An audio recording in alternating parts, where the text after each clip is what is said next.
โอ้ย เจออะไรวันในมาทวมยาขาเขาสองก่อในรายการไปโมเดลชแนลในข้างนอกตอนแต่วันเมื่อในเขาก็เตะไรมาเฮ็ดเนื้อหลุบในข้างนอกเนื้อหลุบจ้อนะครับเตะมาเฮ็ดในพี่น้องเขาในข้างนอก อันที่ดีอย่างมันแต่มีมะเขือส้มผักหมี่นะครับเนาะแต่มีหมักพริกนั่นเป็นหมักแกงนะครับเนาะมีเกลือ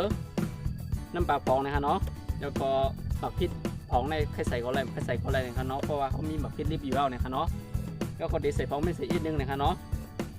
กำลังสุดก็เป็นน้ำมันนะครับเนาะค่ะนี่ก็ใส่อีกเหลวไปนะครับเนาะค่ะ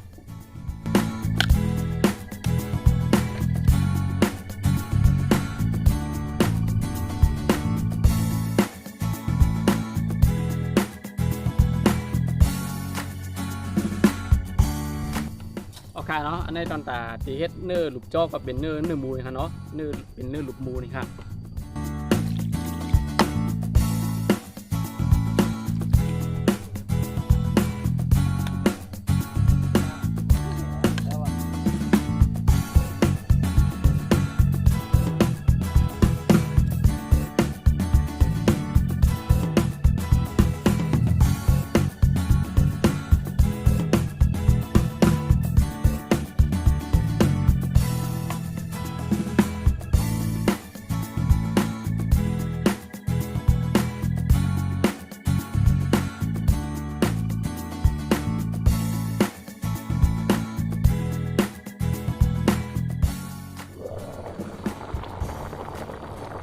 เนื้อหลุบจ้อก็สุกเย่าในข้างนอกมาเร็วเขาคาก็ถึงมา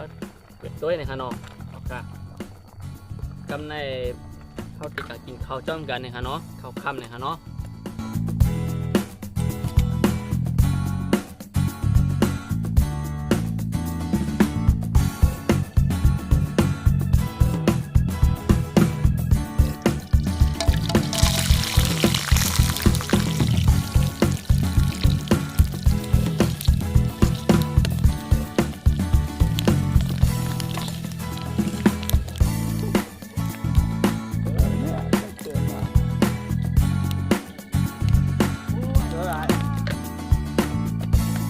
ครับกำในก็เนื้อจอเขาก็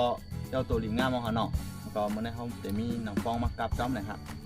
เพราะเดี๋ยวมากินข้าวค่ำจ้อมกันแล้วค่ะเนาะ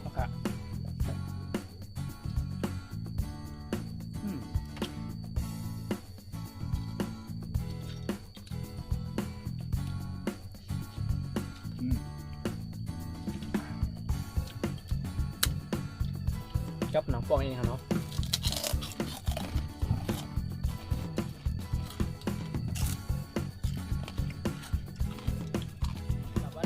เนาะเนื้อหลุบจ้อคาก็ย่าตัวลิงงามเย้าเนี่ยค่ะเนาะสำหรับพี่น้องเขาด้วยตั้งเพจเขาค่ะได้โมเดลชแนลเนี่ยก็อย่าไปลืมกดไลค์กดแชร์บันในค่ะเนาะค่ะ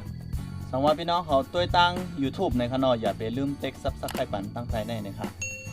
แต่วันนี้ไม่ส่งค่ะ